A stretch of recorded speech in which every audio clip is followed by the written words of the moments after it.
Hello, everybody. Welcome back. We are Controllers and Katanas. I am Marty O'Cool here with the legend, Ian, aka Relic. How are we all doing? Today we're back to discuss more anime, more TV shows, more gaming, everything. So sit back, grab some snacks, and we're going to discuss solo leveling first. So let's do it. So, firstly, I want to shout out to everyone who sticks through the podcast. I appreciate a lot of people that come and listen and watch are big anime fans, and we've been slacking a little bit on the anime front.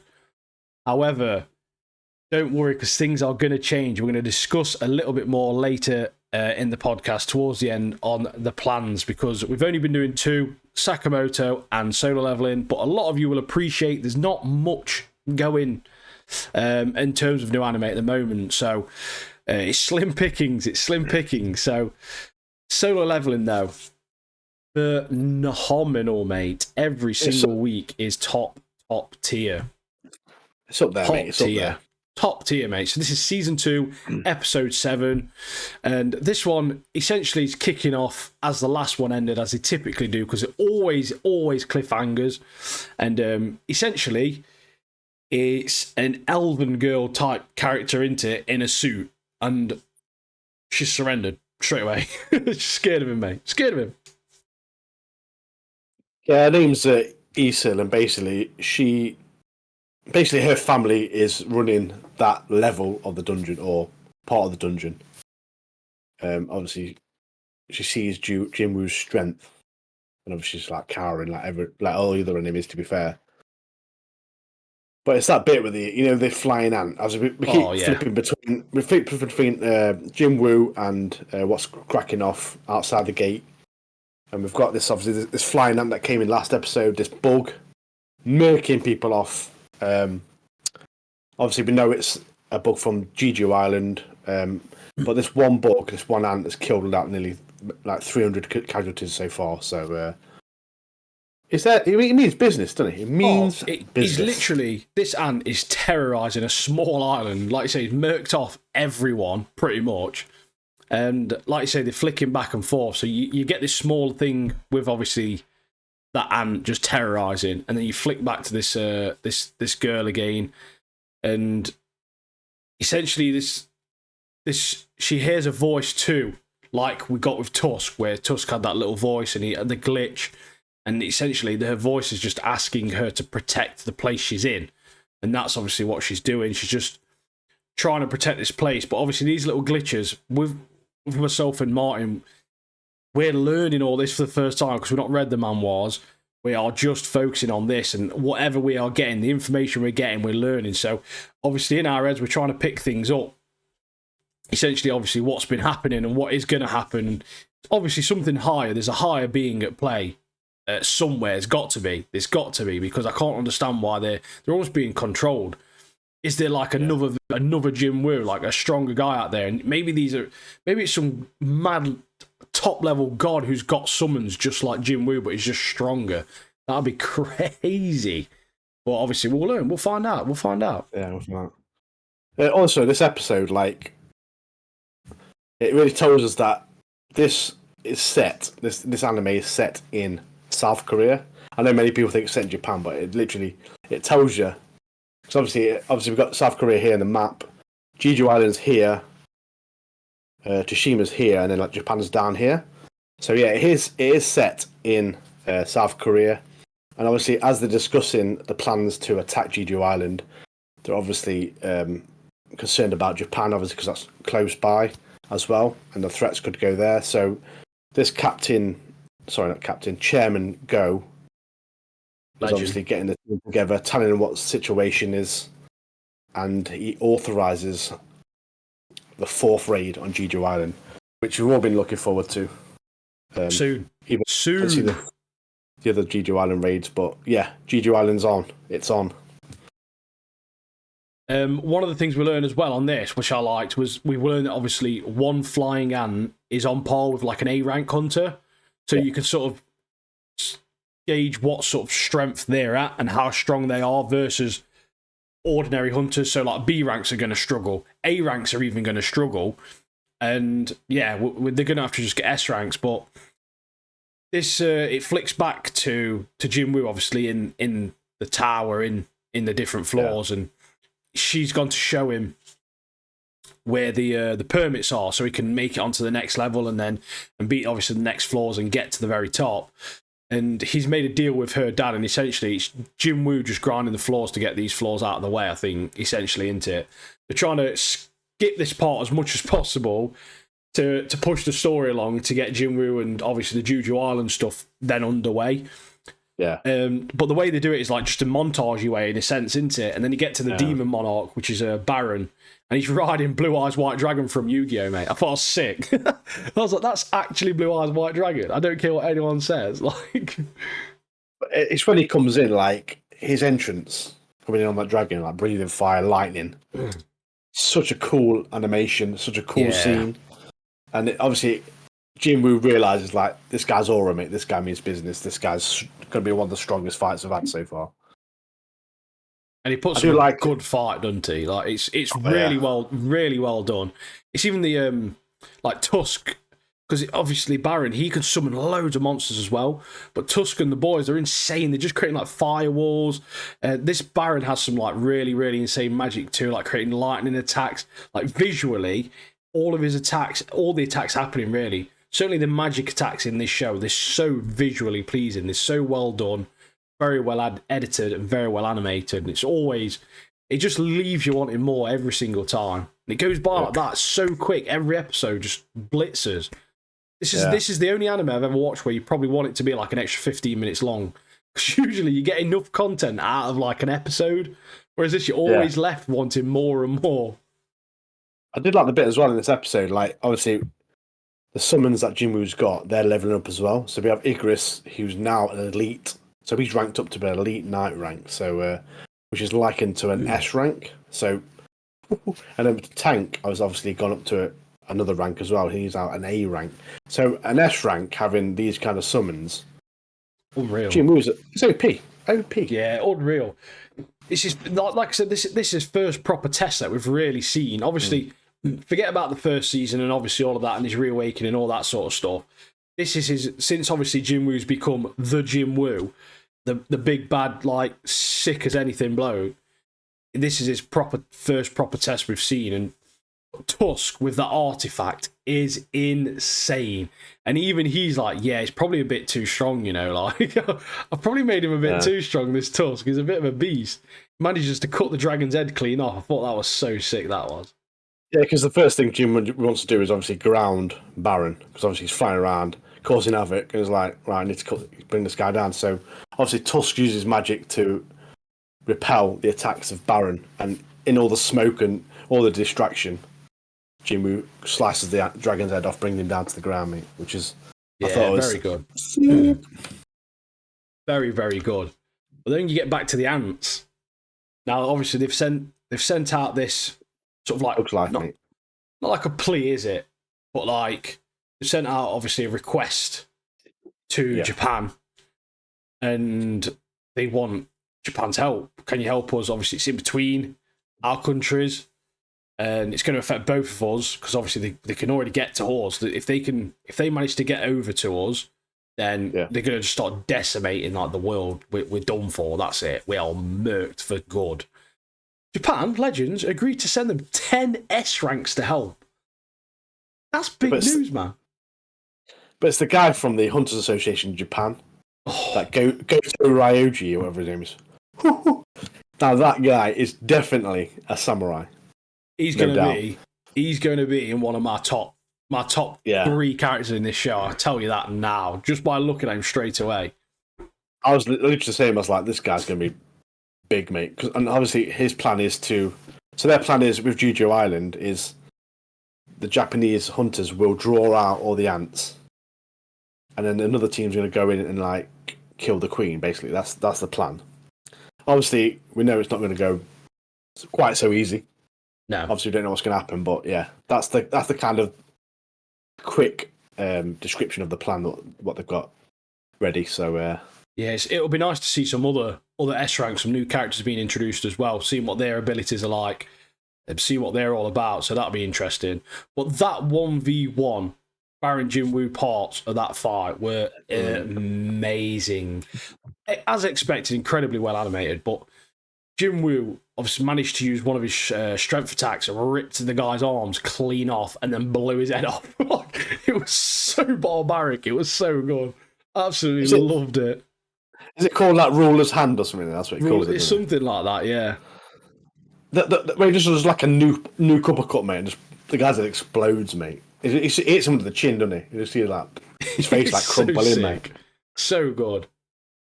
But that animation, all that scene, mate, that was top quality. That was absolutely unreal, honestly. Very, his head very well becomes done. mush, mate. Yeah, I did like so the bit sick. side thing as well. Obviously, the guild master, the guy with the red hair, I can't remember his name. I'm not a fan of the guy, to be honest. He obviously tells Chai-Hee that basically the plan, like, we're going to get all these S ranks, and then she's like, "Is Jinwoo coming as well?" Yeah, mate, he's coming, and then that really makes a day, basically, doesn't it? She's really excited about it. She's like, "Yes, get to see Jinwoo again." Big Jin. But yeah, Jin. that last fight, yeah, good, unreal. Unreal. But it's Isil that kind of saves Jinwoo at a point, doesn't he? Because Balor's about to do his killer move on Jinwoo because he grabbed him up, and then it's Isil like literally throws that spear or something to distract him, and this gives Jinwoo enough time to do the special move, mate, unleash. Yeah, I'd like to learn more about those as characters, to be fair, because it's quite interesting why they are there and what's happening, because they're just in some random throwaway portal almost. Like he's the only person that's got access to that portal. It's like someone set this up just for him. Do you know what I mean? Something else is at play. There's something more involved there. And I just can't wait to learn about it, if I'm honest with you. You know, I want to see as well, with Gong Su or whatever, the one who's after Jinwoo. Oh yeah. He'll be called up to Jijuan. Yeah, he'll be called up to Dong Su, I think his name. He'll be called up to Jijuan as well. His dad so battered him, didn't he? So he'll be trying to kill Jinwoo off while he's obviously partaking in this Jijuan thing. So yeah, I'm loving the show, mate. Top tier show. Top tier show. For anyone who hasn't watched it, get on it. It's amazing. It's so good. It really is. I can understand why people have certain gripes about the show, because realistically, story-wise, it's not that in depth. It is quite a linear, basic sort of type of story. Yeah, we love that. We love it. It's well animated. It's fun. You enjoy the characters.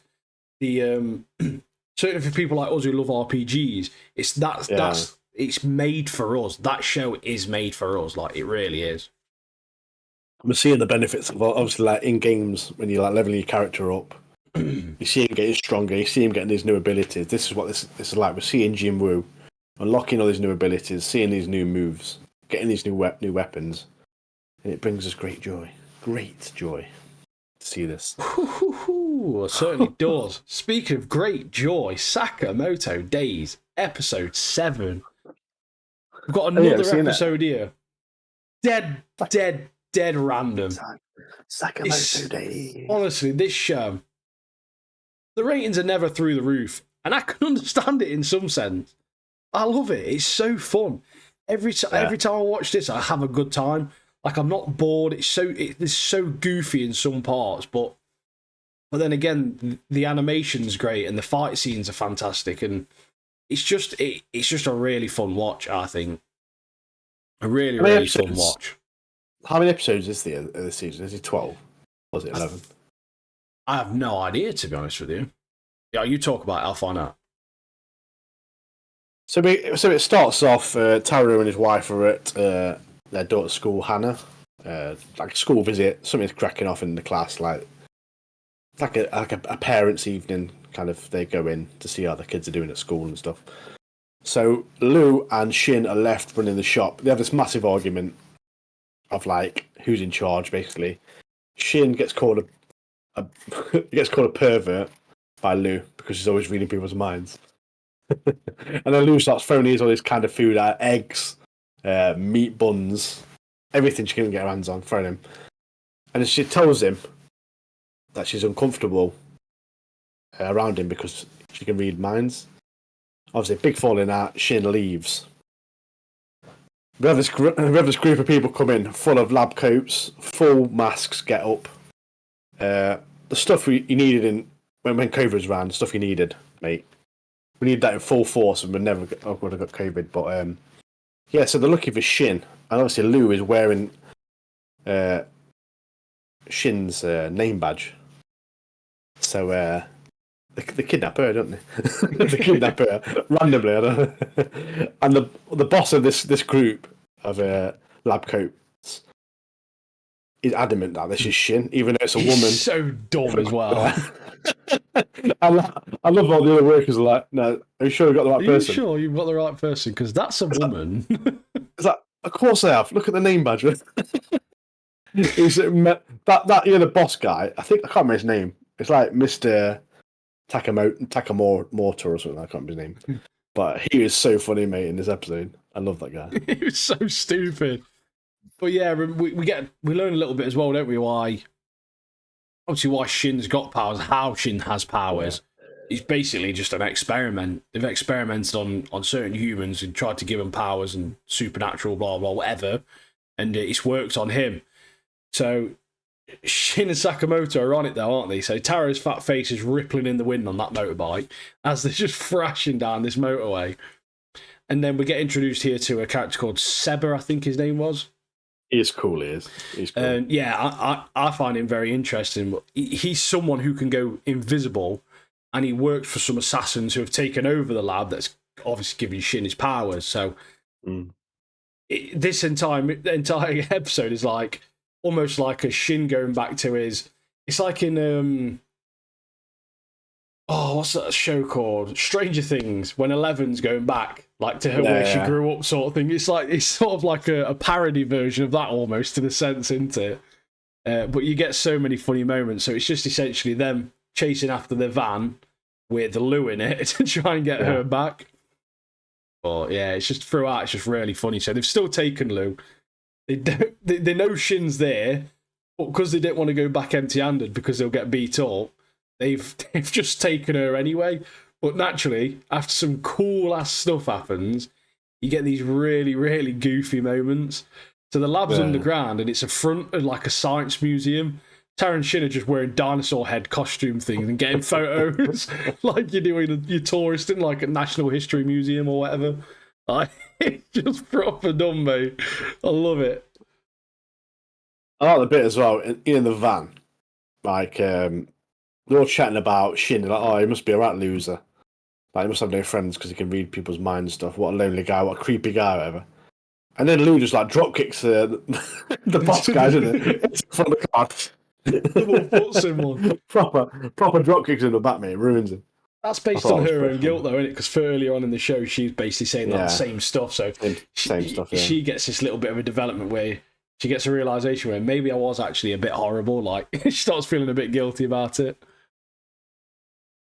Well, there's another bit we get introduced to another character, Mr. Reindeer. Dude covered in scars, isn't he? He's got stitches reindeer head on his head. I was like, what's this guy about? Some like reindeer dude. But Seba, it's Seba, isn't it? Seba, he says, this obviously the reindeer guy's obviously in charge. He's like, oh, I'm not happy about this. You've got this Lou woman, and that Seba's like, well, I've got an idea to catch the real Shin. I just love that bit where you see like the boss getting taken off, tied up, and Lou. So Seba's took over, mate, and his boss has just got tied up, mate, and carried away. He's like, fuming. He's like, Seba, you've done me in or whatever. You betrayed me. You betrayed me.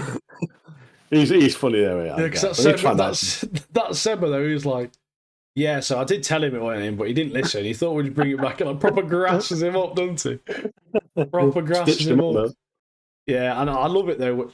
When Shin and Sakamoto are in that museum, they start getting attacked by robot bears with guns, and then they start getting attacked by this like robot skeleton dinosaur, and all Taro Sakamoto could think is don't damage it because Like, my daughter will love this. I really want to show her it. Like, don't damage it. I want to show her this. All he's thinking about is nicking it and taking it home with him. This massive dinosaur. But he does end up smashing it up, doesn't he? He does Yeah, he getting batters it, mate. He clunks it I'm out. sure he takes his leg off or something. Okay, so like Ian mentioned earlier, these assassins are running this lab now.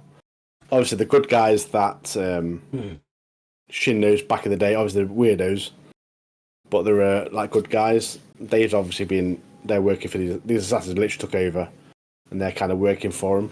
But we meet the leader of this crew, which is Asakura, the leader or the director of the lab. He's gelled with Lou and Sebu's boss, which is quite funny as well. But there's another new guy come in, don't we? Like a mad scientist dude. I didn't take his name down. He is just that as well. He's literally mad, mate. A mad scientist. Just talk about this. I forgot about a really funny thing I've just remembered happens in this. Like, he does like really weird stuff though, doesn't he, this guy? So reverses Shin's speech. And they're hiding in this like locker room, and then Tara screams out the cupboard and like batters this guy, but his head's square like Steve from Minecraft. He's just stuck in this locker, like shape of the locker. Proper made me laugh at this. But that's pretty much how it ended, isn't it? Yeah, that punch what Taro does on that scientist, mate, just literally kills him off. It's like square around. Stop. Like slow-mo obliterates his entire head. But yeah, it's a bit of a random one this week, but yeah, it was still funny, still goofy. There is 11 episodes. That. 11 episodes coming out. It ends. The last one's 22nd of March, and it starts back up again in July, which will be another 11 episodes. So yeah, I've enjoyed it so far, mate. It's funny. So fun. So next episode's going to just be them battering loads of people. Yeah, and getting Lou back. And then there's a man, isn't he, called Shishiba. He's introduced as he's walking into the museum, like at the very end, isn't he? Yeah. So we'll get to see another new character in the next episode.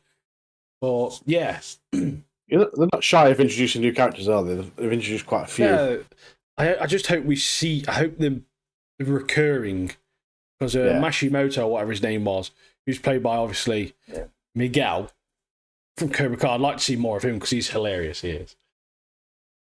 We do have a little brief. He has a little brief appearance, doesn't he? Wants more food. Yeah, we see a little bit because he just comes back for food. Because it's on the floor, isn't it? And I have these. It's like meat buns on the floor. Right, another show we've been watching, Bloodhounds. So today we're going to discuss 4, 5, 6, 7, and 8. I don't know if the people want to hear about One Piece, mate. Well, tell them, man. Let them know. Tell them about One Piece. So for those of you who don't follow us on TikTok or YouTube, which you should, because you're likely watching us on YouTube now, I have been watching One Piece. I've started watching One Piece for the very first time. As you can see, big Naruto fan. Been watching this since I was a child, basically. And I never got around to watching One Piece. So I thought, do you know what? Now's the time. I'm going to watch it, and arc by arc, I've been chatting about it. So if you get on TikTok or YouTube, every few days I'll put out a new video about it. I thought I'd get a little piece of it. So I'm up to date to sort of like, I'm on Drum Island now, which is about episode 78 onwards. I'm a bit through that. I'm about episode 82 in now. I just finished Little Garden. I just thought I've got a few little thoughts on Little Garden. And this is basically the journey down the Grand Line continues at this point. We've got another arc I've really enjoyed here. Shows you what the Grand Line is like with various foes, also your friends, and various bits and bobs that can be found along the way.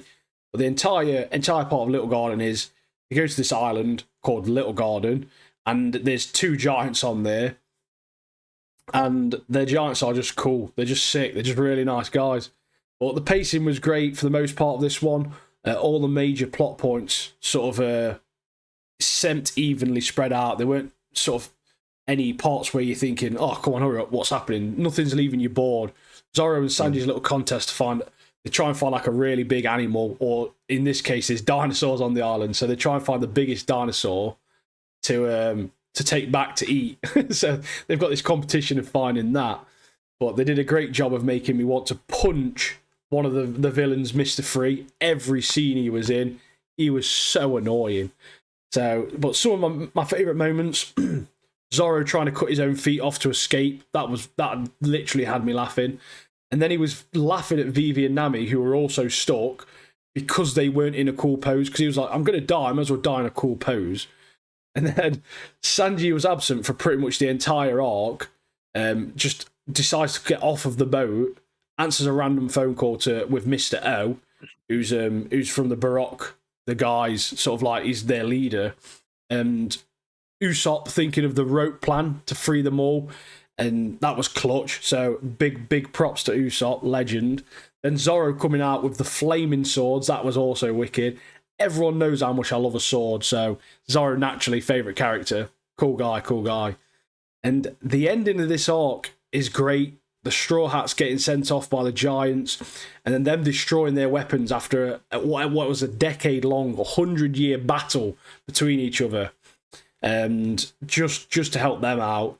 And then they've seen a giant goldfish, which makes one of Usopp's fake stories to Kaya, which was earlier on, the very Sirit Village arc, very early on, true. So basically, one of his stories has come true, which I thought was pretty cool, little full sort of like circle for one of them. But overall, I had a really fun arc with this one. Still not as good as Arlong Park, but not bad in any way. And I'll just keep you all up to date. And it's keeping me engaged, so I'm enjoying it. And Martin here is starting Naruto soon. And he's going to do something similar, aren't you? Yeah, so I've got the overlay ready. I've watched a couple of episodes of Naruto before, but I've not fully got into it. So what I'm going to do is, obviously, Ian gave me the idea with this One Piece run. So I'm going to start with Naruto. Going to start arc from arc. It's a long journey. It's like 700 episodes, but we're going to do it. But also, a few anime fans out there. There's other animes I've not watched. So we've got like Full Metal Alchemist Brotherhood. We've got I've watched a bit of Death Note. So we're going to go through all them as well. So we're going to do a bit by bit of that. So if you guys haven't watched it as well, maybe you're new to anime or you just want to watch it again, join me on this journey. But definitely check out Ian's One Piece stuff on TikTok and YouTube because it is good stuff. I do have a look at it, even though I'm not watching it myself. I was going to say, most of that meant nothing to mine because he's not watched it and he's not watching it currently. So, but my plan is to this. I know it's going to be a long journey. I'm probably going to doing this now for the rest of this year, probably before I got up to date. I don't know. I think I've been doing it for maybe 2 weeks, 2 and a bit weeks, and I'm already about 82 episodes in. So I'm quite fond of how much I'm fitting in, how much content I'm getting through, and how much I'm watching to be able to get up to date this year. Once I am then up to date, I won't end the series. What I'll do is I'll simply just, when a new episode comes out, I'll just have a chat about the new episode, that sort of thing. Yeah. But if you did like this sort of bit in the podcast, if you didn't, that's fine. I'll just leave it as short form. But if you did like the extra content in the podcast like this, then let us know, because Martin can then, when he starts doing his Naruto one, he can then incorporate that into the podcast and have a little bit of a chat about that as well. Because then it's some of you probably only watch the podcast or listen to the podcast, so you probably won't see the shorts. So if you do enjoy this sort of thing, then we'll keep it up and we'll keep adding to it, because all we're thinking about now, we started this as two mates that just wanted to chat about stuff we liked, but we appreciate that there is a little bit of a following behind us now. There is people that like to actually sit down and listen and sit and drive to work and listen to us or watch the videos, and we really, really appreciate there is people like that. So we're trying to be a bit more conscious that you might want us to do more content that you do like. So just let us know, get in the comments, get in the Discord, give us ideas. We're always open to suggestion. And we want to make it fun for everyone, not just us. So yeah, let us know. And obviously, we'll always continue to bring content, different forms as well. Like in a couple of, end of next month, I will be going to Japan and South Korea. So I'm going to get some raw footage for you guys, straight on TikTok and YouTube. Just silly little things, vending machines, anime stores I go to, all kinds of cool stuff, gaming stuff, arcades we go to. So I'm going to drop it all in our TikTok and YouTube. So yeah, join us, like, subscribe, join the Discord especially. But yeah, we've got a load of content to come. We haven't been, we're not slacking back. We're always coming up with different ideas to make it more fun. So yeah, stick around. But as Martin was saying before, I very rudely interrupted. We've been watching a fantastic Korean show called Bloodhounds, which most of you will know who are regulars. We spoke about it before. We spoke about 3 episodes, and then we took a bit of a hiatus purely due to Cobra Kai, and we smashed all of Cobra Kai. But we are aware Martin's going away soon, towards the end of October, so there's going to be sort of like not October, March, sorry, end of March, early April. I've got a holidays October. Yeah, I have. That's why. Yeah. March, and I think is it like end of March, very early April, I think, isn't it? And then I go away in May as well, so yeah. And there's some quality stuff coming out. So Bloodhounds, with it being a bit of an older one, a bit of a filler thing for us, really, we wanted to just batter the last 5 episodes. So 4, 5, 6, 7, 8. We've watched 5 episodes, and in the last 4 days, 5 days, and we've tried to condense the notes down. We might waffle a little bit. Episode 4, I'm definitely going to waffle about this because I've got most of my sort of like thought processes about this episode because it was just awesome. It was so good. That fighting wise, absolutely fantastic. But there's a lot of stuff coming out. So we'll get through this and then we'll have a chat about what's to come. Because there's plenty of good shows. And everyone in the anime community knows, come April, we're going to be smashing anime because there's so many good things coming out then. It's going to be unbelievable. But episode 4, Bloodhounds. Martin, do you want to start us off with this cracking starting scene, mate? So last episode, I don't know if you remember, mate, it was quite a long time ago. But episode 3, it ended with Gunwoo and Woojin surrounded by about 30 or 40 men. They had metal bars, bats. But then, Gunwoo, Jinwoo, Woojin are not going down without a fight, mate. They start smashing, don't they? Smashing, 100%. But good fight, mate. And the choreography here deserves, mate, an Oscar, an award, whatever, because it deserves great praise because the choreography is so good. The fighting is so good. It's literally like 5 minutes straight of just pure fighting for this entire scene. It's insanely and honestly so entertaining. If you've not watched the show, just go to episode 4 and just watch the first 5 minutes of this, just this episode of this show, and it will give you a great idea of what this show's about. And honestly, like Martin says, the choreo is so well choreographed. Oh man, I messaged him straight away. I watched this and I messaged Martin, like, Martin, have you watched episode 4 yet? First 5 minutes. Unreal. So we've got this fighting, and then Hyunju comes in with a taser and a baton, mate, and starts tasering people, whacking people with the bats. And mate, they're smashing all these people in, aren't they? But when enough people are done in, mate, there's about 40 people on the floor, mate. They decide to flee. Like it's enough. But this teamwork between them all, though, unreal. So good, mate. So unreal. Good. One of the bad guys is recognised to Gunwoo. They've gone to obviously target his mum because they know where his mum is. The ugly Korean man, the little chubby fat one, and his mates who target like the homeless people. They basically catch her, chloroform her, and they carry her to kidnap her. But we then get very, very quickly introduced to this new guy called Yang Jung, who knows Old Man Choi. And he's sick. He batters them. He's powerful. Got 2 knives. He doesn't kill them though. But what he does is rough. Like the ugly one, he tracks him down. He chases him, and he stabs him through his Achilles tendons. cuts his tendons, doesn't he? So I literally, my entire body was like that, watching that, like, that's gotta hurt so much. So this Zhang Jung, he was in the previous episode when Gun-Woo met Mr. Choi is in this sushi restaurant. Yeah, but you just thought it was a random dude, didn't you? Yeah, so this guy's a sushi chef, so he knows where to cut meat, and he's literally cutting limbs, he's cutting tendons, like you say.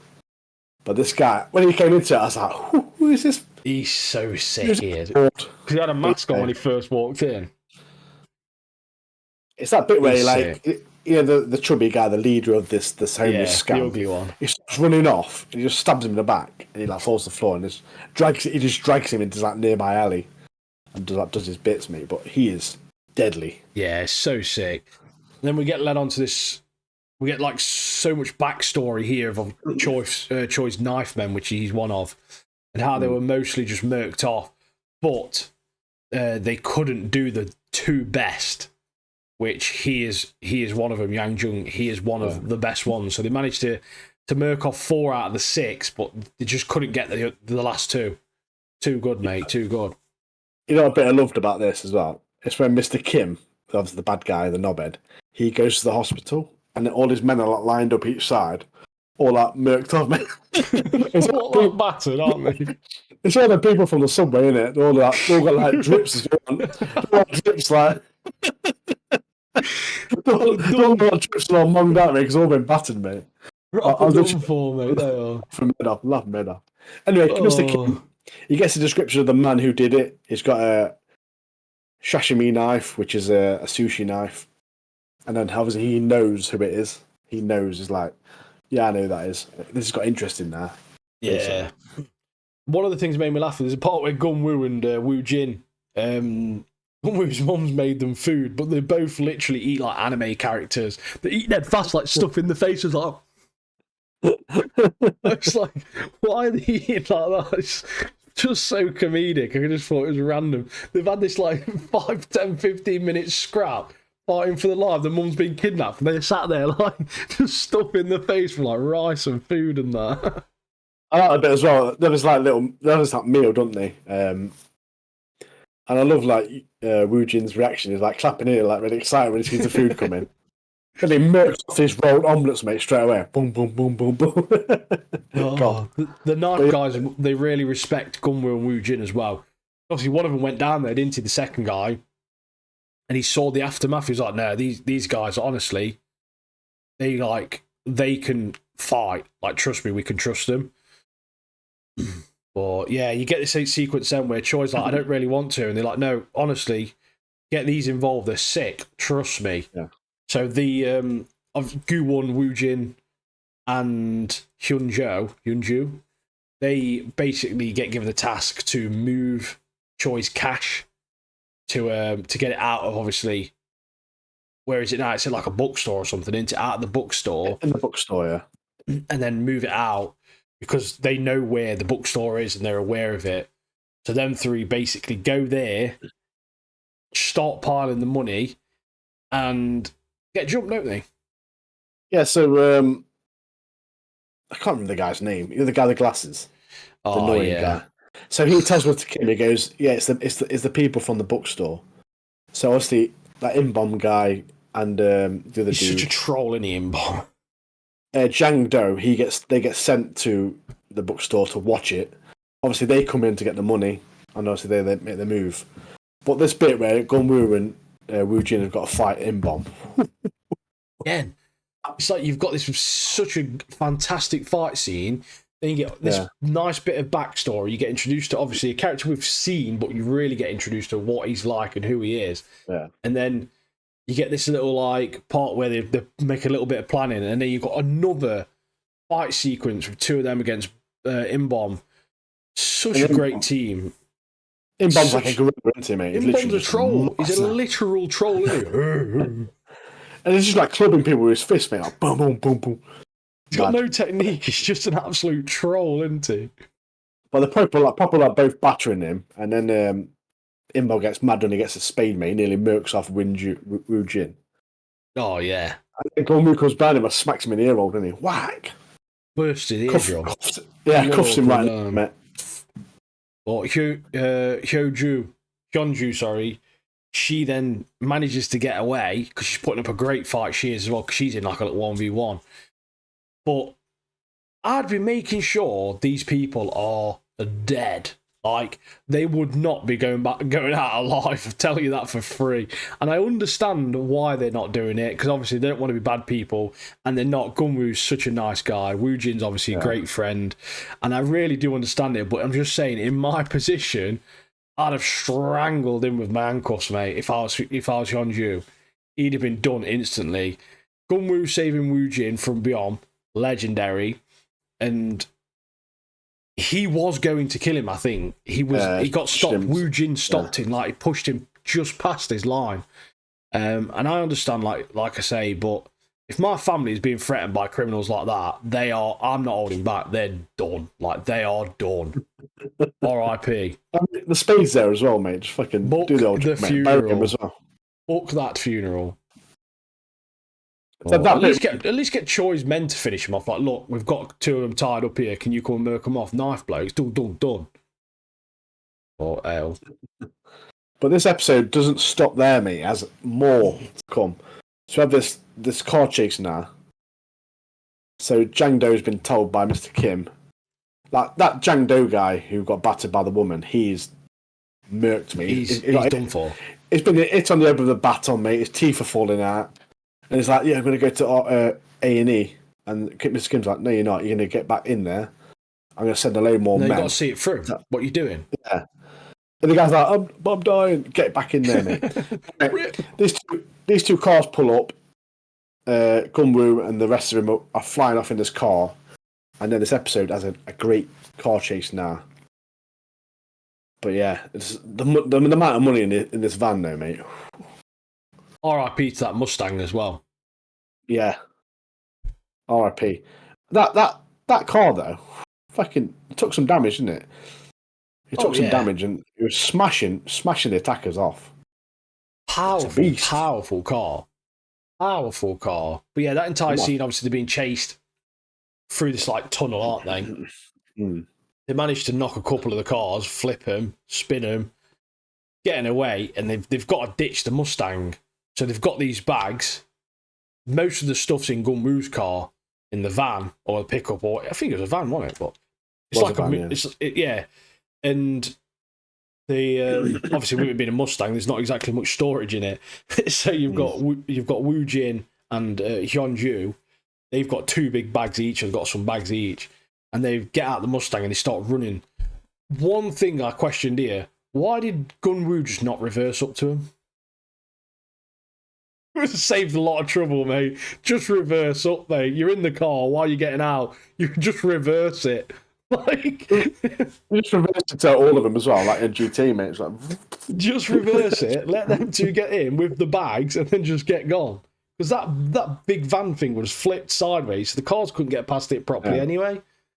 Yeah. It saved a lot. But then again, it's a TV show, isn't it? So you need to add a little bit of anticipation. Basically, to get away, they had to drop two of the bags. Yeah, this is going into episode 5 now. This isn't episode 5. We're pushing in there. So, yeah. Them bags are full of US dollars, gold bars, so much stuff in them bags, isn't they? It's like billions in there. Billions, mate. I literally wrote down, it's got to be $1 billion, that, easy. But I think we find out on one of the other episodes, it's actually more than that. I think it was like 20 billion or something in them bags. Yeah. I think he tells you in episode 6, but yeah, I've not got many notes for episode 5, to be fair. Yeah, same here. But Mr. Choi, obviously, what a legend, mate. He's not bothered about the money. He's just bothered about the safety of his people, of his friends. And then this bit where he has a chat with Gunwoo, he says, all your actions so far, your debt's clear. To me, your debt's clear, mate. And then he offers to pay for a new cafe for him and his mum. And basically, he wants... but Gunwoo's like, no, I want to finish the job. I want to see the job through. And obviously, then he gets thanked. But that John Min guy, the guy with the glasses. Yeah. Acting hard, mate. He's a pussy, he is. Pussy. Pussy. pussy, or Wu Jin made me laugh as well. He's dead funny here. And he finds out the other guy's a Marine. Yeah, I would say that. Sir, he's like, can you sit down, please? Just sit down. He's like, yes, sir. What? Where did you serve, sir? What is your regiment, sir? So funny, mate. But basically, this episode's just planning, isn't it? It's just a lot of planning in this episode. Got obviously the three helping, just on missions, murking folk. That's literally what it is. Just like yeah. So they're trying to take out a few big names from Mr. Kim. Do Young. He's one of the other knife men. He slashes Junmin's throat in an underground like car park. So he's done. And then obviously Yang Jun, he goes to the hospital to find Im-Bomb in it. But then he finds thingy, doesn't he? Jang Do in it. Who's there to visiting Im-Bomb. But that Jang Do guy, poor guy, mate, is literally the last 2 episodes he's been getting battered, mate. Battered all over the place. It's worse in this one. In this episode, he gets thrown down some stairs. And then he gets caught, doesn't he? He gets caught and taken. And then the bit where he gets tortured, mate. That torture was rough. So Choi's said Gunmu, Woojin, and Hyunju basically they have to watch. He's asked them to watch the torture. And he's just got a sander, and he's like sanding his thigh, and then just putting salt water in the wounds. Unreal shenanigans, that is. So Mr. Choi here, he's basically wants him to watch in an attempt to put him off. Like, this is not a good situation. This is not a good line of work. So basically, trying to put him off, mate. And it basically says to him, he goes, "Before this is all done, mate, someone's gonna die." Yeah, this is not over until someone dies. Essentially, it'll only ever be over when someone dies. But then, obviously, when Mr. Choi gets there, obviously he's been tortured, and Mr. Choi gets there, he offers him a deal, doesn't he? Top bloke. He offers him a deal. He says, "Tell me everything about Mr. Kim," and he'll send him away to another country, Jangdo, with a wad of cash, mate. Or basically, the other option is we send a picture to Mr. Kim of you tied up, so you think you're a snitch, and then you get murked off. But yeah, that's basically it. Because he knows Kim. Yeah, I think Kim's just not trust. He doesn't trust anybody. Yeah, at all. He just thinks everyone's against him, or he can't. He literally, even if he hadn't told them anything and kept his mouth shut, he still would probably believe Choi and not trust him anymore anyway, just in case. So he's obviously he knows what's going to happen, so he's just took the deal and he's gone. And he tells them. It tells them a lot of things, doesn't he, as well? It tells them everything about the hard drive. Yeah, so Mr. Kim's got all this stuff, evidence on people, everything in this safe in his bedroom.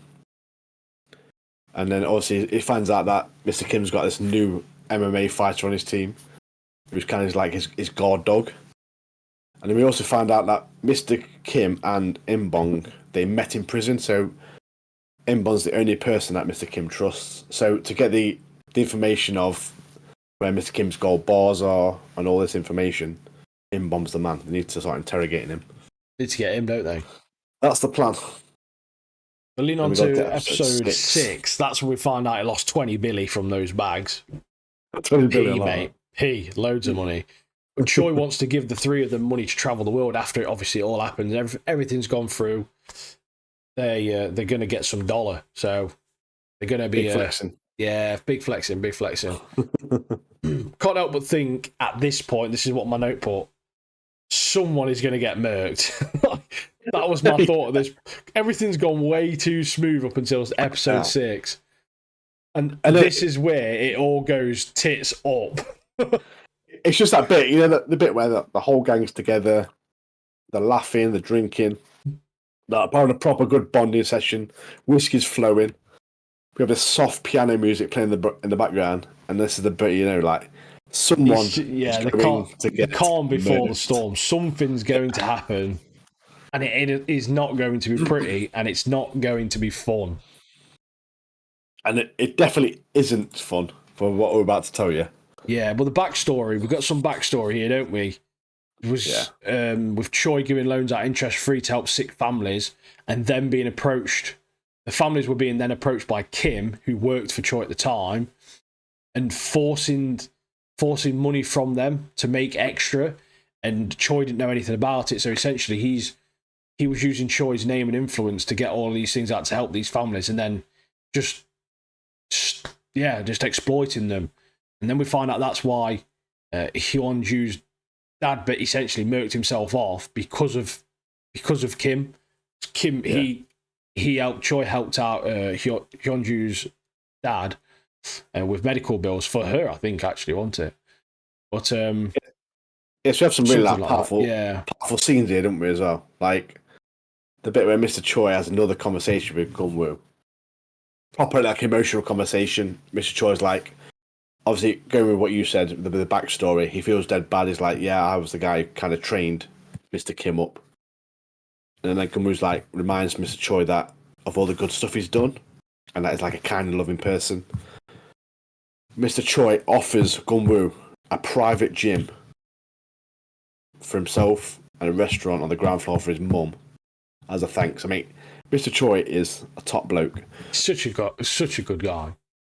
But what else has happened as well? Like, you know, with Mr. Hong, the guy who's the hotel, obviously it's in Mr. Kim's pocket at the moment because he's got the evidence on him.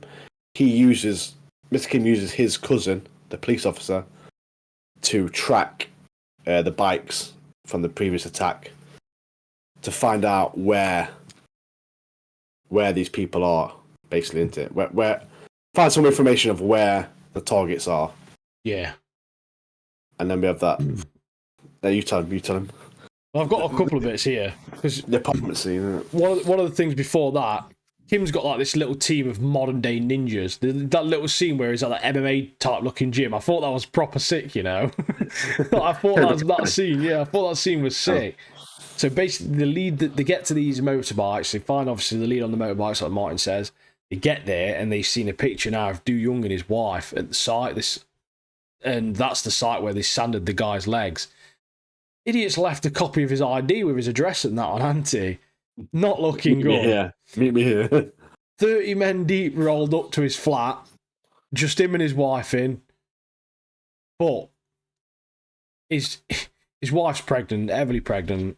Knock on the door. Oh, there's a leak. There's a leak below coming from here. Can I get in? She's like, what? She shouts him over like, look, mate, you've got to get yourself out of bed because you're being a waste man here. You're not even waking up. And he checks, he's like, right, you need to get in that bedroom right now. Because when you look through the hole, you can see there's like an extra person, like shoulder of someone else. And he is so sick. He murked off a good 10 men before getting battered over the head. Literal blood. Honestly, this scene was so gory. They literally negan him, don't they, mate? Like, they literally negan him. Bats clean on top of the head. Like, blood everywhere. It's proper Walking Dead style. I was baffled how he was still conscious. What a gangster. Like, how was he still conscious after that? He's like, oh. Yeah, the awful bit about the scene. The awful bit about the scene is he goes, tell me where his mate, Yang Jung, is, and I'll let your wife live. Done. Nah.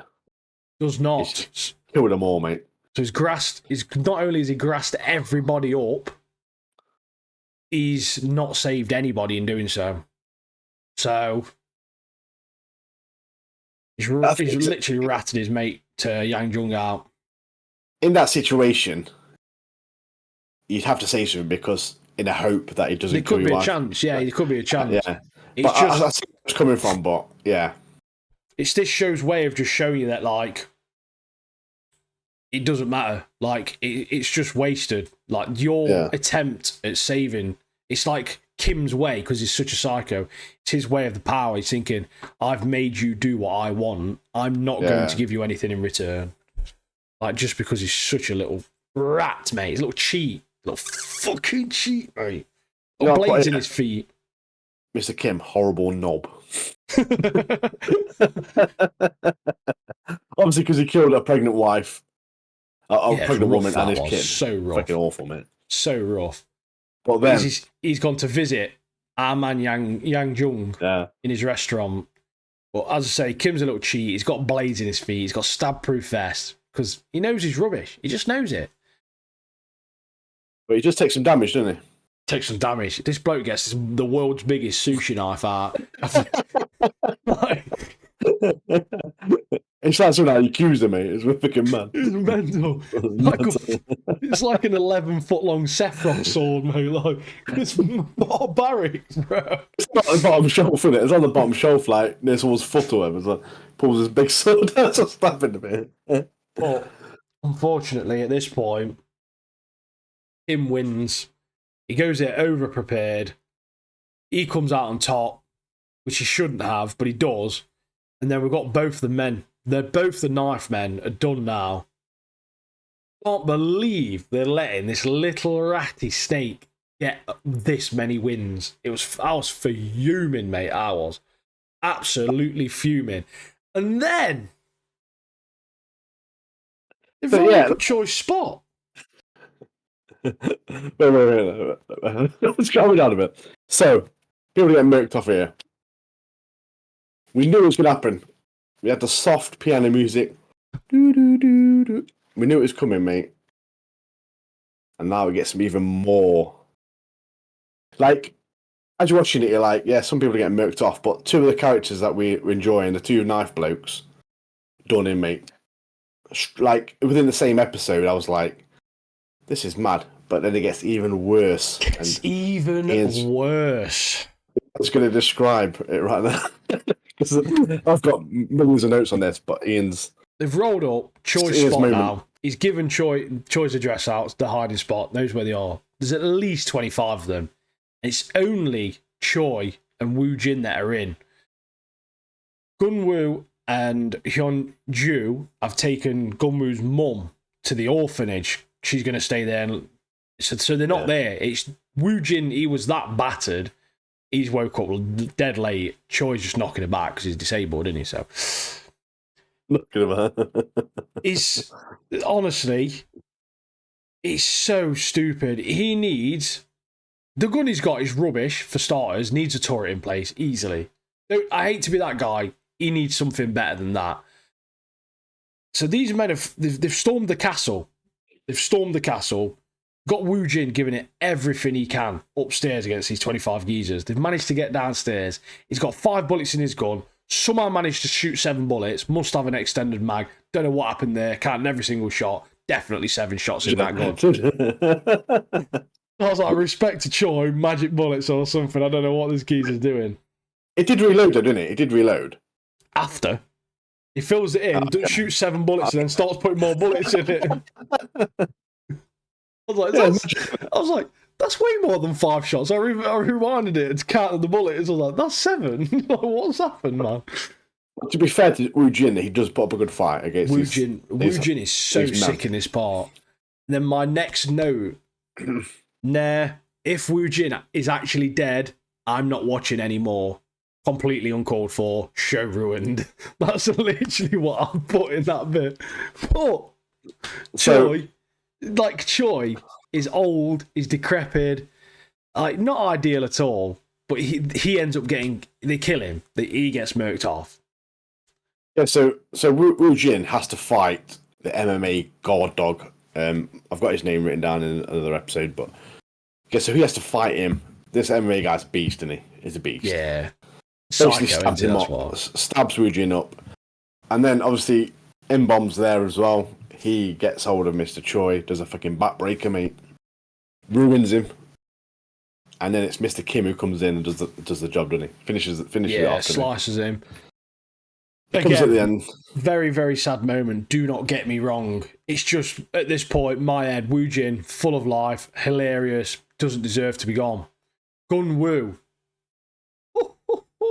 is so sick. Such a great person. Going into the burning building, managed to get Woo Jin out, and is also the same blood type. So he's giving blood to try and save his best mate. And they unfortunately, as we know, they get down there, Choi, brown bread, done for, mate. Like, he's not coming back. There's no saving him. Hyunju is in dire straits, absolutely obliterated her.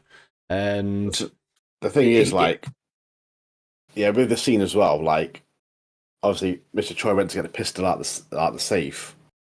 Left the safe door open, mate. There's about 100 bill, mate, sitting there. Of it. Mr. Kim's took it all, burned the fucking house down.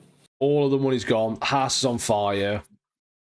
Outrageous work, but as I say, ends with Woo Jin in hospital and Gunwoo giving blood, trying to rescue him. Episode 7 kicks around, and praise the Lord, Woo Jin is alive. Beautiful. So happy. So happy. I remember this thing, you know, where I was like... a little montage, mate. Yeah, we're like a montage. It's a bit gay, to be honest. Like, just like it's proper gay. Man, I didn't even recognise Gunwoo to begin with. I was like, who's this geezer? It's dead gay. Yeah, so it skips forward in time. Like, they're both now, they're in the best shapes of their life. They've got new haircuts. And they're there with Mr. Ho, aren't they? Mr. Oh, yeah. Ho. Mr. Choi's driver. They're trying to convince him to go back for Mr. Kim, aren't they? Yeah, the boys want to murk Kim. He won't let them, and he's just afraid. He's afraid they'll be done for, and I respect it. He's just looking out for him.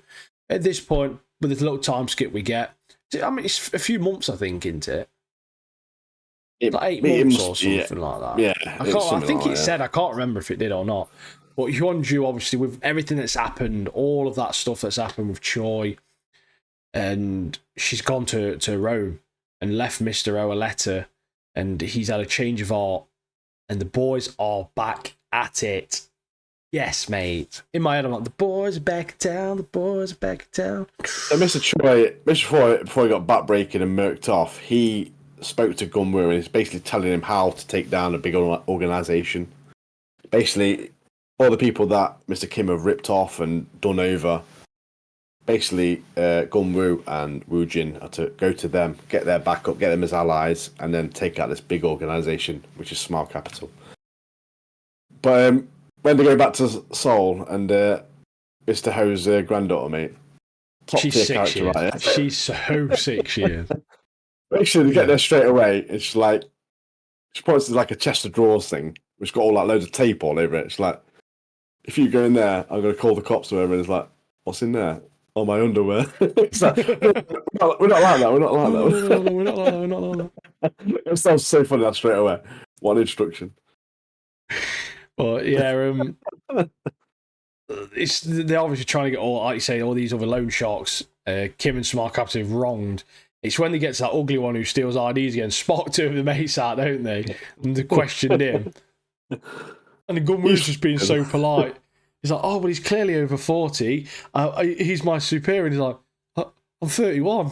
Like, proper insulting, mate. Yeah, but him from then on is so funny, mate. Yeah, he turned into a sick guy, he does. But it was so hard to follow what he was saying because there's so many Kims, mate. Like, I couldn't figure out what he was on about. Oh, man. But yeah, they meet up with a guy that's being blackmailed, and Gunwoo just basically saying, if we need to have a drink, like I don't know we can trust you without having a drink. Gunwoo doesn't drink, but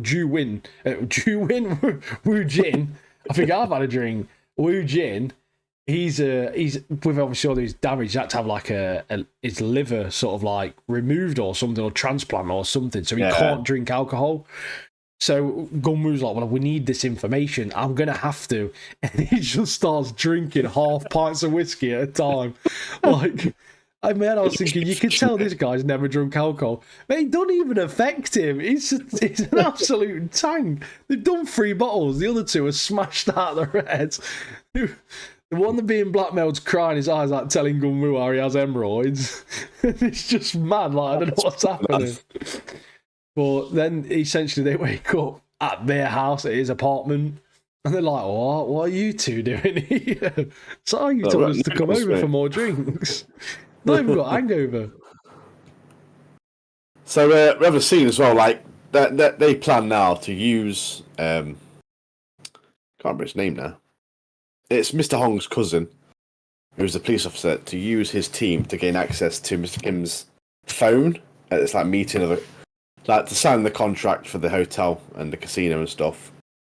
Yeah, was his name like Ming Biom or something like that? Ming Bom. I've got it later on, but I can't.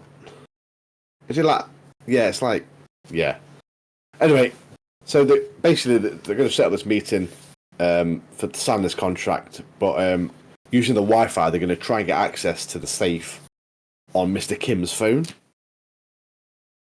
and it doesn't go according to plan straight away, does it? No. So basically, the hacker, because he's got two phones on it. Mr. Kim comes to the meeting with two phones. Drug dealer, isn't he? But I do like this part as well. Like Mr. Hong, he like goes into the team. Is like, what's happening? Like, comes out the meeting. It's like, what's happening? He goes, it's because it's like you need to muster up the courage, mate, and say to him, delete the photo of you with your knob out, basically, or naked. Thing is, like, you know that video, you can clearly tell he's being like forced into doing it. It's not like he's been spotted doing something he shouldn't be. He's clearly like it's not doing that. It's like literally he's clearly on all fours being battered by random people. Like, not that bad, mate. You're not doing something random that you shouldn't be doing. You're literally in like a container being thrashed. Like, oh, it's a car wash, isn't it? That's what it was. Yeah. So basically, Mr. Hong musters up the courage. He says to Mr. Kim, he goes, "Let me delete the photo." But he kind of turns his back, doesn't he, and like turns the Wi-Fi on, which allows the hacker on his cousin's team to get in the safe and literally murk all the contents of the safe off. All his information gone, mate. It's just the bit where Mr. Kim sees it in his safe, mate. That was top tier moment for me. Like in my head, though, I feel like they could just easily just blot a bullet clean in his head when he's in that meeting room. Done for then, isn't he? Like, what are you gonna do, mate? But yeah, like I say, when the roof bits open up, it's like. I like how they both plan on getting all the dosh back as well, like proper secret agents. Yeah.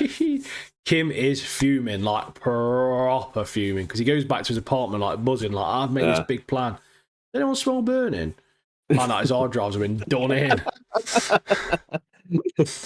And then this is where we find out he's got a drawer that's just full of mobile phones with people's names on it that have been murked. And he's going to try and find.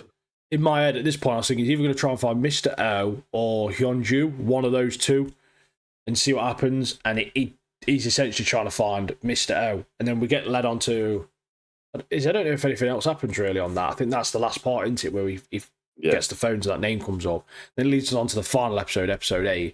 We got this little dirty nerd cop, mate, about to sabotage everything. Ate him, man. Ate him. Nerd cop. Yeah, so this nerd cop is actually working for. I've got his name now. Somewhere down here. Gang Hung, his name is. Or Gang Yong, or whatever his name is. That's the Mr. Hong's cousin. So there's this little snitch, mate, working in Mr. Hong's cousin's like department. Obviously, he's been offered like loads of money by Mr. Kim to obviously give the information over, and then his team gets tried to kill. Well, mate. So they try and murk off. I think his team, don't they? Mr. Hong's cousin's team. Oh, one by one, yeah. They poison him and everything. So they poison him. Some guy is having a shower and gets stabbed up. He lives. But the woman, the hacker, walking across the room, mate, and that lorry hits her, mate, full pelt. Mental. Oh, I mean, it's a little bit further on, but I made a note of it. The police officer guy, it made me laugh when Gunwoo rings him on one part of the episode, and his name comes up as heavy drinker Gunwoo. Yeah, I got that there. I thought that was so funny. But obviously they've taken Mr. O. He's been caught. No. His granddaughter is so sick. She's got a compound bow, and they go to meet them. It's like, oh look, meet us here. If you call the police, Mr. O's done for. She's like, well, they've got my grandpa. I'm going with you. Mate, Gunwoo and Woo Jim, it just shows you how powerful they've both gotten. Well, They are tanks now, aren't they? Yeah, there's a bit before that as well, like Mr. Moon, in it. What that top senior marine when he comes along, doesn't Oh he? yeah, He's got got he all gets his full makeup on, doesn't he? but it's a bit where he pops up at the window of the car. It's What are like, you going oh, on? you've gone all out. It's like, yeah, don't know how old it is. I started it lying around, and it's a bit itchy, and then he just disappears again. Yeah, so they've got him. So it's Mr. Moon, Damin, which is Mr. Ho's granddaughter, Gong Wu, and Wu Jin. Wu Jin and Gong Wu are going to go through the main entrance. Damin and Mr. Moon are going to go up, obviously sniping with a bow and arrow. Yeah. But yeah, that scene where you see what they're made of now. So mate, sick, mate. The force of their punches from Gong Wu. Boom! It's so cool. People. Obviously, Wu Jin is like good. is a faster fighter now. He's like bopping people as well. Yeah. Mr. O's granddaughter is all just pinging arrows in people's legs and feet. The Mr. Moon versus the MMA guy, that scene was very, very cool. Even though Mr. Moon's obviously injured, he's literally just taken a cast off his arm. Like, he's a proper G. He's putting up a great fight. Like, the fighting in this, super well choreographed in it. It's so good. I love the bit as well, like, that Mr. Moon guy sees that MMA fighter, like, going up the stairs, like, quick, take him down. take him down. I mean, imagine that scene from Lord of the Rings, you know, that arms deep when that guy's running with that big fire torch thing. Yeah. I was like, kill him, Legolas, kill him. It just reminded that bit. But yeah, that Mr. Moon is so funny, mate. He's sick, isn't he? But one of my favourite parts of this is just Gunwoo jawing Imbom, just battering him. And then when Imbom gets him and he headbutts Gunwoo, and then Gunwoo headbutts him back, like bang, bang, and then just like, because obviously that's how it all started, isn't it? He got Gunwoo right at the start and just kept headbutting him, knocked him out. And obviously, like, you got this like progression now of Gunwoo where he's like, nah, I don't think so. But it's a perfect example that fight is of just because you are big doesn't mean you can fight. Like, Wu Jin going to help Mr. Moon as well, and then Wu Jin fighting the MMA guy and battering him. This is so action packed, super entertaining. Like, it's hard to talk about scenes like that, even when so much happens. People have just got to watch it, haven't they? They've just got to go and watch it. So Wu Jin, obviously, that Mr. Jung, which is the MMA fighter, he obviously the one who stabbed up Wu Jin. So this fight had to happen. Wu Jin batters him, mate. It's what he says to him, isn't it? It's like, you need a knife to fight your battles or whatever. Yeah, he goes to get a knife out. Oh yeah, you need a knife to win your fight, Sam. And he puts it back, doesn't he? He's like, oh, so you do have some pride or something. Proper played on that. Proper played on like his mind, hasn't he? So sick. Yeah, he does him in, and then obviously Mr. Moon goes to interrogate and torture that MMA fighter, doesn't he? And he gets he goes to punch his balls, doesn't he?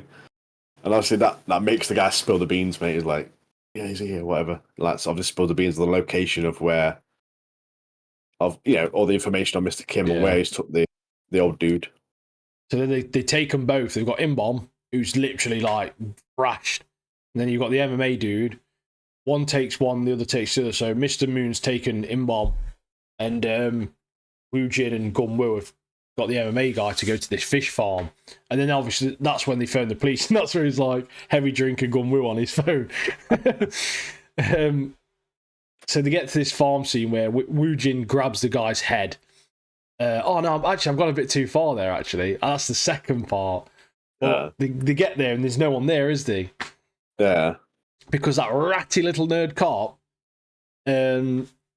he's phoned Kim up and said, they're on the way, like, they're coming for you. Snitch, mate, a little snitch. Yeah, and I think that's where you get the scene where the woman gets murked off, doesn't she, by the lorry, and then they try to poison the main cop.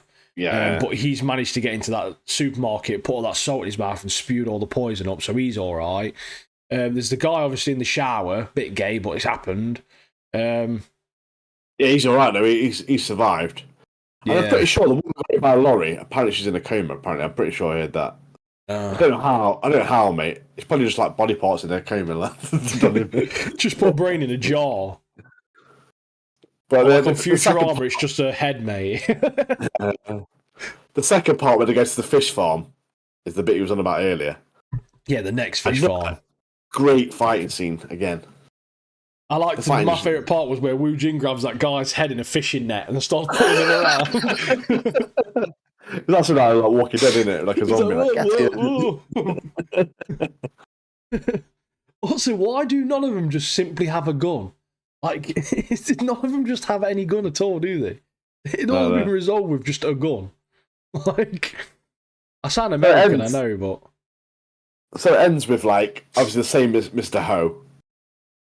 But the best bit in this scene was when his granddaughter, like, rips the tape off his face. And she rips it so fast. Well, she comes in clutch here, doesn't she? Because they're losing. They're scrapping, but obviously they get to the point where Kim's like, oh, I'm going to kill him, blah, blah, blah. She comes out of nowhere with a bow and shoots Kim in, like, his shoulder or his arm or something. And then he runs off. And then they've obviously left Mr. O behind. And, but like you say, ripping the tape off. Rips off a bit too fast, and that Mr. O's like, you've took my eyebrows. I see on the tape, like, some loads of hair. You've took my eyebrows. Waxed him. Oh, and then you get this part here where the police roll up and there's like body parts in the wood chipper, like you can see like fingers or something in like that wood chipper, can't you, full of blood. Gone to work, man. The police have managed to obviously arrest a lot of them that are just murked there as well. Even got the little gimpy copper. There's like a montage here of them just going around arresting people, isn't they? Like the arrest like the guy who works for them. They find that out. He doesn't even seem that bothered. And then there's just them two at this point making moves, just getting contact. They've got container numbers. Yeah, so it's Jang Do. Jang Do, the guy obviously who made a deal with Mr. Choi. He sanded his legs and tortured. Yeah, so he helped Mr. Kim arrange all this. If you were to escape or whatever, this is your plan. So he knows everything. So he spills the beans for like $1 billion, billion won. He's like, yeah, I'll give you all. And he literally tells him what's his plan. And this plan is for Mr. Kim to leave the country with all this money, all the dollar that he's nicked and robbed and saved. And he's going to Vietnam. Ho Chi Minh. Yeah. Good morning, Vietnam. And he's literally... they've given the container number, the ship. They've got a number for someone who can get them on the container ship. They've even got Mr. O's granddaughter the diffusers they promised her because they smelt. They made her apartment smell like boy. And my boys are basically secret agents. They're secret agents at this point. That's simply it. They are secret agents. Best part of the scene is obviously them two go on the boat. That nerdy guy with the glasses gets tasered, doesn't he? Instantly. Wu Jin just takes him straight away. In-bomb's back, isn't he? In-bomb's back. In-bomb the apes, throwing him about. Wu Jin, the part that fight was good though, because they go down that bit, because In-bomb's just launching him downstairs and stuff. Yeah. And then they get down to that bottom part where there's all them poles like around the room, and Wu Jin's just using the poles and the scenery to his advantage. I thought that was really good. And then up top, Gunwoo has found Kim, or Kim's found Gunwoo actually, and then he's sort of like leading him along. And Kim's a cheater, got those knives and issues. But Gunwoo's too slick, obliterates him, absolutely thrashed him. Quite a longish fight, it's a longish scene. I've made that seem like it was a lot smaller than it is, but again, you just got to watch it. It's just very, very well done, very good. And we're just obviously skimming over, aren't we? So yeah. And the part that I really enjoyed was them just sat there, battered, bruised, bleeding. After it all, Gunwoo saying, "Dude, I've become a bloodhound." Like he's really upset. Like I didn't want to become this. I didn't want this to be me.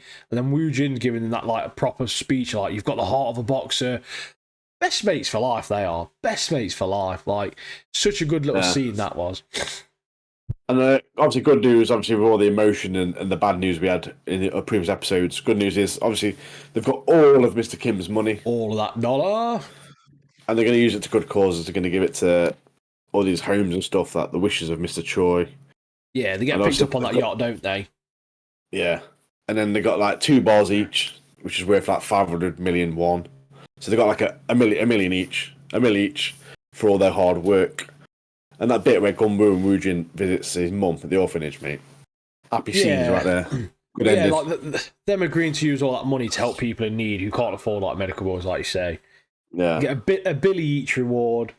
Mostly happy endings. I mean, not really. Two of the characters. There's only two people left essentially. John Juice's still alive, but she's in Rome somewhere. Like, but yeah, bar everyone getting murked off. It was basically happy endings for the Dream Team, wasn't it? But I kind of wish it'd been cool if Yuan Ju, if they made contact or if they went to visit her in Rome and they had like a little bit of a scene there, made an appearance of some kind or something. But I appreciate that she's in another country trying to like live a new life and trying to get over it all. So it did also make sense to them just to completely leave her out. But overall, fantastic show. I really enjoyed that. We've got to remember, season 2 is meant to be back this year. Yes. So Hyung Ju might come back. So get on it. Yeah. It is due out this year. There's no release date. There's no release date yet, but great show. Obviously, me and Eve only skimmed over the minor details and stuff, and but yeah, watch it for yourself. It's really good. The fighting's really good. The characters are brilliant, and it's a great Korean show. Definitely very good show. Yeah, really good. Really good. Now, on to what's to come. Next week, Sakamoto Days, Solo Leveling. Fire Force is back. We're going to get back on Fire Force. We need to get up to date because the new season comes out very, very soon. So we are going to be smashing sort of probably 4 or 5 episodes of Fire Force next week. It'll be like 13, 14, 15, 16, at least, maybe 17 as well. Shows. Now, this is the thing with shows. We're going to only probably have one show until a certain point because we've got one show that's coming out next week, Daredevil Born Again.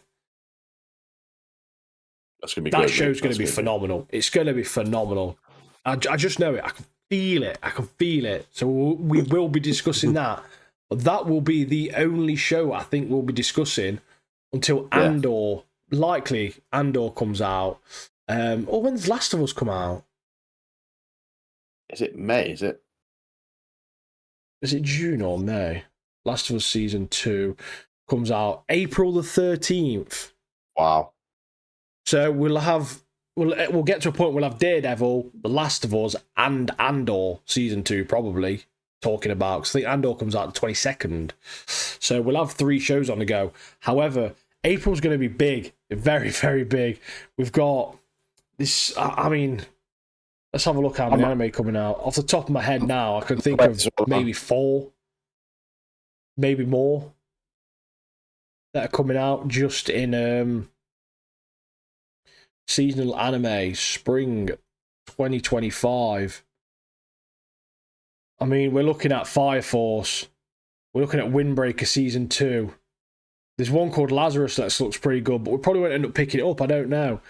My Hero Academia Vigilantes, we probably won't pick that up because we haven't finished the other one. Although I don't know how intertwined it is, but it's always nice to just have them into it, just to know that you're watching more. I mean, we're probably I'm trying to think what else coming due out. There's a few things I think that are due out, aren't they? We'll catch up with most of the stuff. We'll probably watch like Lazarus or one of the other ones. But we'll probably watch a couple of bits. We'll have a look what's coming out. I think when's Devil May Cry coming out? Oh yeah, I really want to watch that show. That looks really good. We'll talk about that, and then we've got coming up then April, May, June, come July. As soon as all them shows are ending, we've got Dandadan second season. Then we've got Kaiju number 8 second season. There's a lot of content coming out. So Sakamoto Days Part 2 comes out in July as well. So that's 3 shows we'll be on straight away then. So anime is going to be non-stop, always. We're always going to be smashing the anime. We're going to be smashing the shows. We've got games coming out. We've got new nerd news coming out. Not nude news, that's different. That's not out. But yeah, we've got lots of stuff to look forward to. We're getting back on the anime. We're on the hype. We're doing it. We've probably got we've got 8, 9, 10, 11. We've got probably 4 more weeks to talk about Sakamoto. And then Solo Leveling, what's that? Probably 12 or 13 episodes. So we've got another 5 or 6 weeks of that to talk about, which that'll lead us up until Oh. 1, 2, 3, 4, 5. That'll lead us up until April, basically. So we'll be starting to talk about Fire Force and likely Windbreaker. I don't think there's been an accurate date for Windbreaker just yet, I must admit. So we'll be picking them up though. They'll be getting picked up, and we'll be talking about Devil May Cry anime as well.